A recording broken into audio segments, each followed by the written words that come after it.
কাছি তার বাড়ি ও সাথী মামা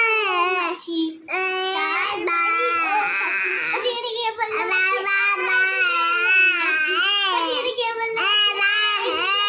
কাছি মামা কাছি হাতে ছিল একটা ছোট্ট মতন কাছি আরে কাছির হাতে ছিল একটা ছোট্ট মতন কাছি সে বলল যাচ্ছি বরং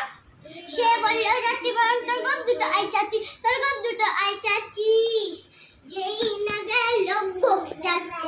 সেই বড় মৌমাছি কিলে একটা হাঁচি তখন কাছি উঠতে গিয়ে বলল